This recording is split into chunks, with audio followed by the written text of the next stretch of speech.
Sutra Teratai yang Menakjubkan Bab 1 Pendahuluan Sing Fasyang Sutra Teratai episode 76. Cahaya Buddha yang menerangi secara universal adalah cahaya dari batin. Setiap hari kita melatih diri, tidak lain adalah untuk menundukkan pikiran kita.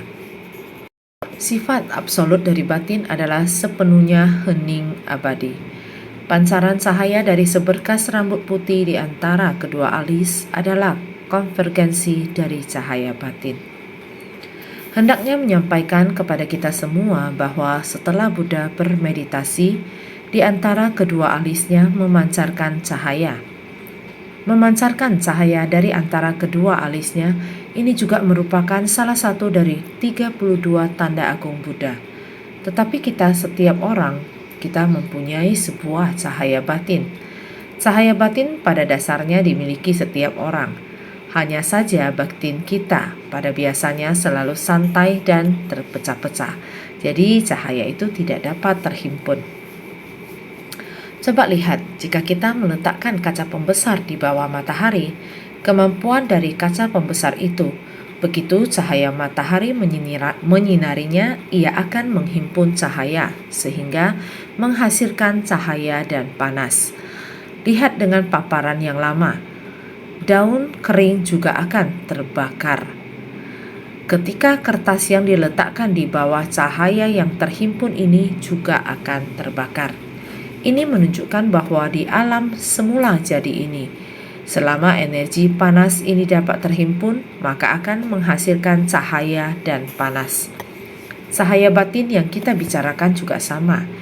Jika kita tidak membiarkannya menyebar, maka kebijaksanaan kita dapat terkonsentrasi. Energi kita.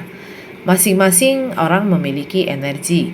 Jika energi ini dapat terkumpul, ketika berkumpul, maka akan ada kesempatan untuk bersinar. Kondisi batin Sang Buddha setiap saat terhimpun hingga tempat yang paling mendasar. Tempat yang paling mendasar yaitu tanah dari cahaya tenang abadi atau Nitya Sita. Maka kita sering mengatakan latihan tanpa kebocoran. Latihan tanpa kebocoran artinya batin kita di saat biasa tidak ada kebocoran. Konsep pemikiran kita tidak tercerai-berai dan lenyap. Dharma tentang segala sesuatu di alam semesta yang sedang kita pelajari dapat dikumpulkan menjadi satu. 3 latihan tanpa kebocoran atau Trini Anasravani, kedisiplinan atau kemoralan, sila, konsentrasi, samadhi, dan kebijaksanaan, prasna. Seharusnya semua orang mengetahui bagaimana agar pikiran kita tidak bocor dan tercerai-berai. Kita membutuhkan sila. Nafsu keinginan di dunia sangatlah banyak. Dapat mempengaruhi batin kita, mempengaruhi pemikiran kita. Maka niat pikiran kita mudah tercerai-berai. Maka kita membutuhkan sila. Sila bertujuan agar kita mengetahui apa yang tidak boleh dilakukan. Kita harus mengantisipasi, harus menahan, tidak boleh dilakukan. Melenceng sedikit saja bisa berakibat jauh melenceng. Sekali saja terjadi kebocoran akan terus mengalir keluar. Sehingga sila sangatlah penting. Dengan adanya sila kita baru dapat mencapai samadhi. Hanya melalui samadhi kita baru dapat memasuki tempat yang sepenuhnya hening abadi. Dengan demikian, ketika menghadapi suatu situasi, yang kita gunakan adalah kebijaksanaan, bukan pengetahuan umum. Melampaui pengetahuan umum inilah dinamakan sebagai kebijaksanaan. Kebijaksanaan adalah karena hati kita senantiasa dalam keadaan samadhi, tidak tertarik oleh pikiran yang bercabang-cabang. Jadi semua yang terlihat adalah yang benar. Maka ini juga merupakan kebijaksanaan dari Buddha yang dapat mengajarkan orang banyak. Dia dapat mengekang, juga dapat melepaskan. Dapat mengekang dan melepaskan dengan bebas leluasa. Inilah kebijaksanaannya, sinar batinnya. Ketika harus bersinar, dia akan bersinar.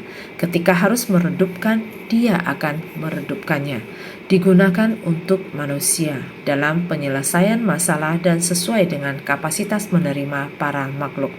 Jadi, inilah bentuk tubuh Sang Buddha, salah satu dari 32 tanda agung, pada waktu yang sesuai dengan kapasitas menerima dan kondisi. Dalam persamuhan Dharma Sutra teratai, sinar istimewa dipancarkan dari antara kedua alis.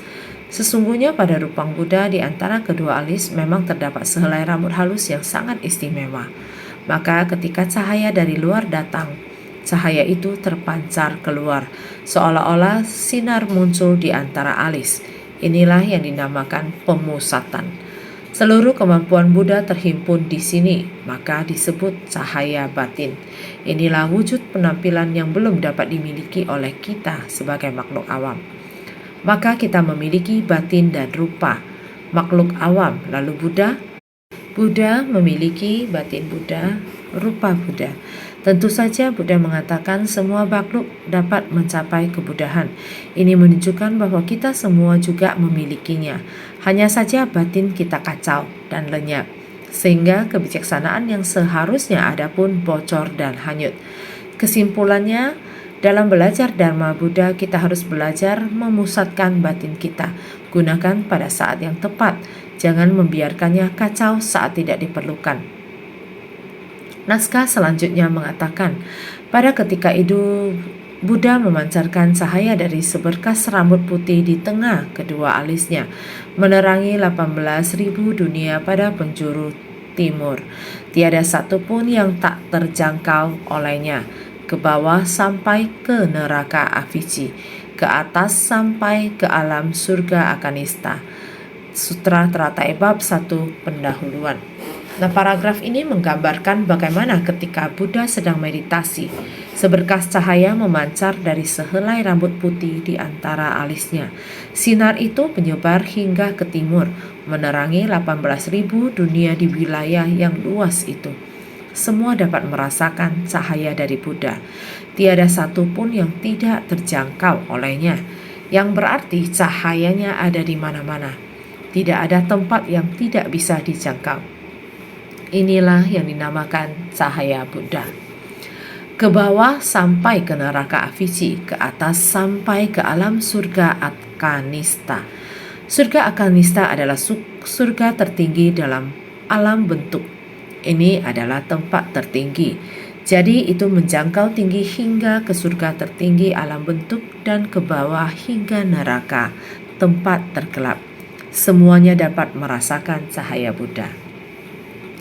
Setiap kali Buddha membabarkan sutra, selalu ada tanda istimewa berupa pemancaran cahaya, supaya semua makhluk dapat melihat kebajikan yang terang benderang dari Buddha, tahu bahwa Buddha adalah yang paling istimewa di dunia dan non-dunia ini, dinampakkan secara khusus untuk menyesuaikan dengan para makhluk.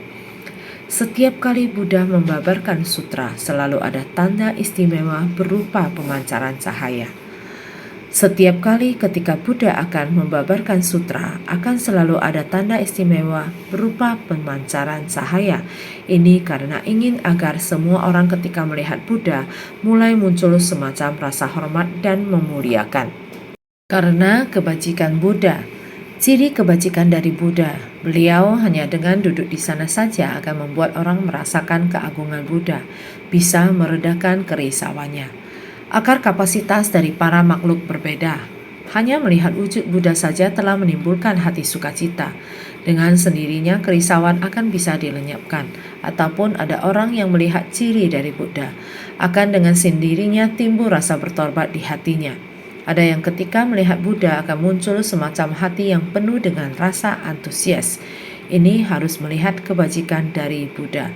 Dengan sendirinya yang dilihat para makhluk adalah semacam tanda istimewa, memunculkan rasa sukacita dan berbagai rasa lainnya, rasa yang berbeda-beda.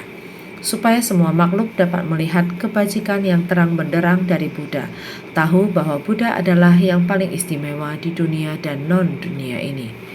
Cahaya terang benderang ini adalah semacam penggambaran yang juga merupakan praktek kebajikan dari Buddha.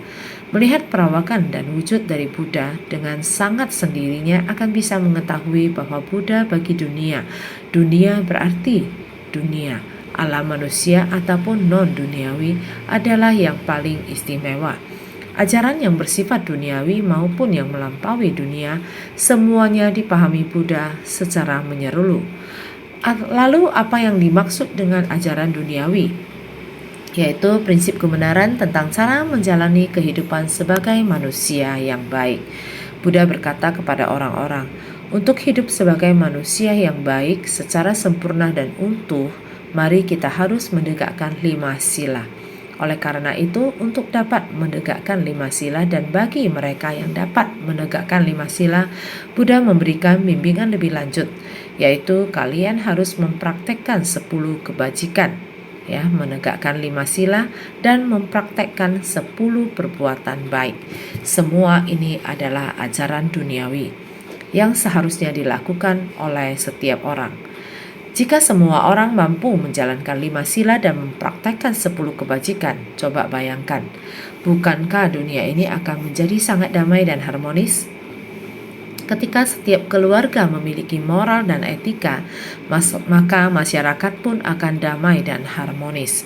Ajaran duniawi seperti inilah adalah metode yang digunakan Buddha untuk membimbing para makhluk hidup.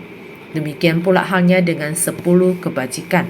Namun seringkali kita masih melakukan kebajikan dengan kebocoran, yaitu kebajikan yang ternoda oleh maksud dan tujuan tertentu. Yaitu ketika masih ada konsep aku dan orang lain dan sebagainya, belum sepenuhnya melepaskan konflik antar sesama, serta belum sepenuhnya melepaskan noda-noda batin. Selama itu kita tetap akan terus berputar pada 3 kelompok alam dan 6 alam kehidupan, dan tidak akan mampu terbebas dari siklus kelahiran dan kematian. Maka Sang Buddha melaksanakan niatnya dan mewujudkan keadaan ini, agar semua orang juga dapat mencapai kondisi seperti dia. Maka pada persamuhan sutra teratai, kosong itu adalah kekosongan sejati. Setelah berada pada tahapan kosong, Anda akan menghayati keberadaan yang menakjubkan. Kekosongan sejati dan keberadaan yang menakjubkan, ini saatnya mencapai sifat absolut dari batin. Mencapai kondisi sepenuhnya hening abadi.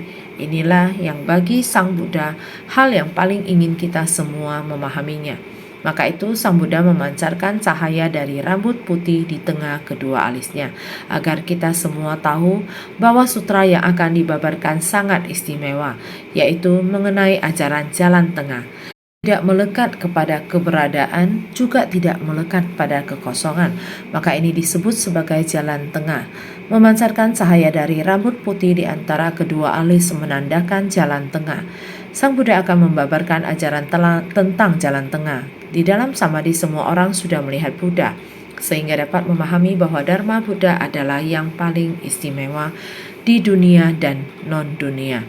Maka ditampakkan secara khusus untuk menyesuaikan dengan para makhluk. Cahaya ini ditampakkan secara khusus bagi para makhluk. Pancaran cahaya untuk setiap kitab sutra berasal dari bagian tubuh yang berbeda. Pancaran cahaya dari tubuh Buddha setiap kalinya berasal dari bagian tubuh yang berbeda. Kali ini cahaya dipancarkan dari seberkas rambut putih di tengah kedua alisnya. Kawasan yang diterangi menurut 3 versi terjemahan dari sutra ini semuanya adalah penjuru timur. Dari itu para makhluk di penjuru timur punya jalinan jodoh untuk bertemu dengan Buddha. Penjuru timur juga arah di mana matahari terbit. Cahaya di dunia bersumber dari matahari.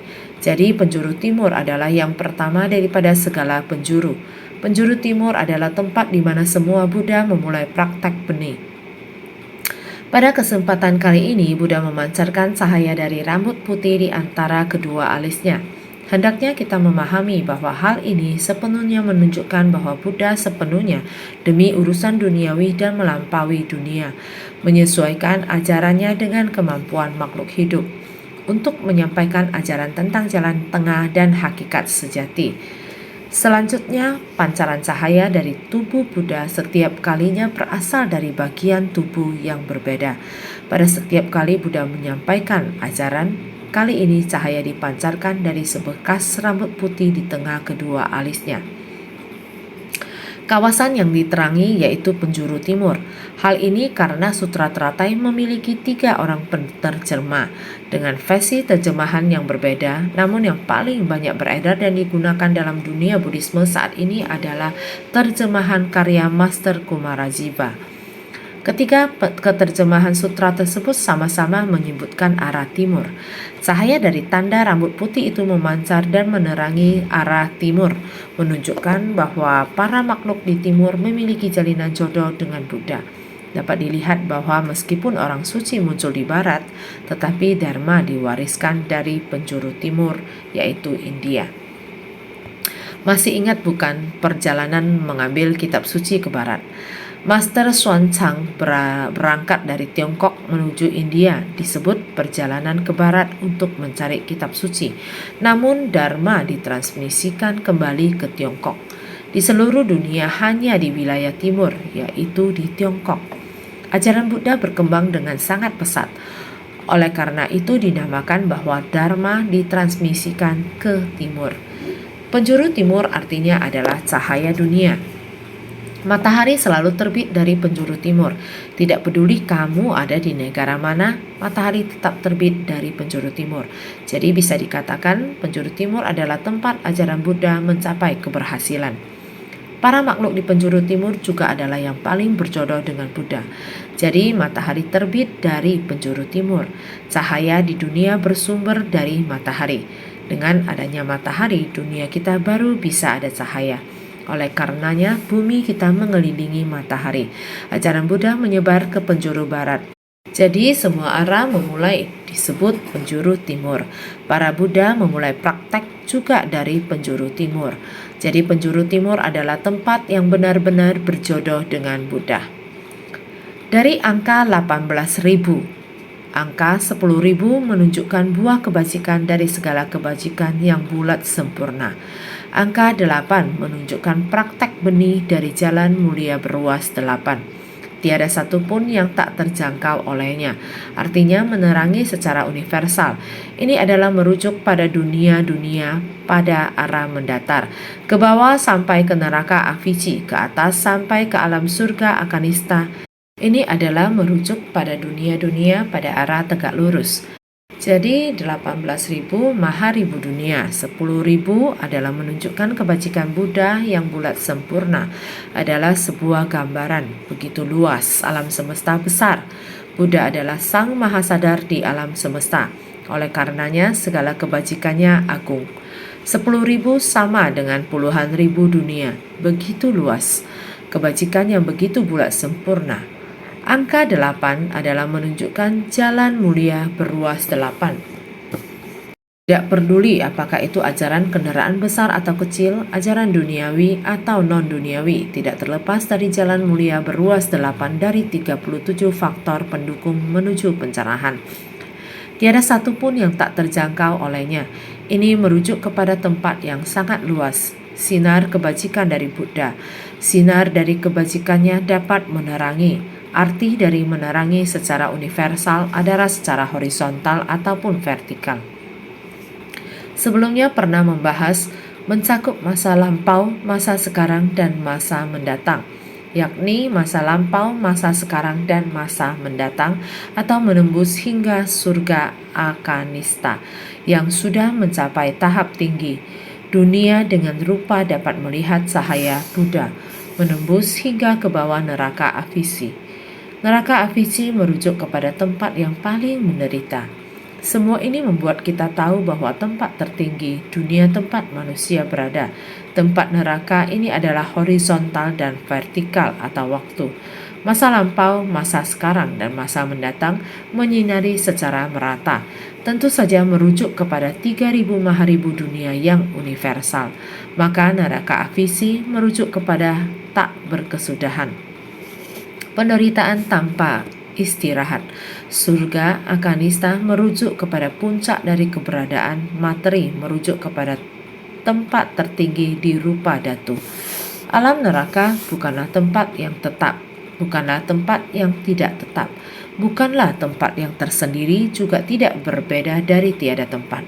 Avici artinya tak berkesudahan, adalah penderitaan yang tak kenal henti. Akanista artinya puncak dari keberadaan atau materi, adalah alam surga tertinggi daripada alam berwujud. Sebelum Buddha membabarkan sutra, muncul cahaya, membuat semua orang memahami.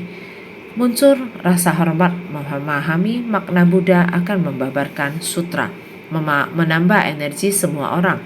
Semua orang segera berkumpul, jangan santai, hati jangan lengah. Jika tidak fokus mendengarkan sutra, tidak bisa memahami. Sehingga Buddha menggunakan waktu untuk meditasi, memunculkan cahaya di antara alis yang bisa menyebar ke batin semua orang. Energi setiap orang segera terkumpul, semangat terfokus, baik-baik memahami Dharma yang akan dibabarkan Buddha. Karena Buddha akan membabarkan sutra teratai, ingin melepaskan harapan utamanya. Sekarang kapasitas telah matang, sudah saatnya mulai membabarkan Dharma, sehingga dia memunculkan cahaya di antara alis. Tingkatan ini berharap setiap orang bisa memahami. Kita di saat ini juga harus nantiasa bersungguh hati untuk memahami. Kan ơn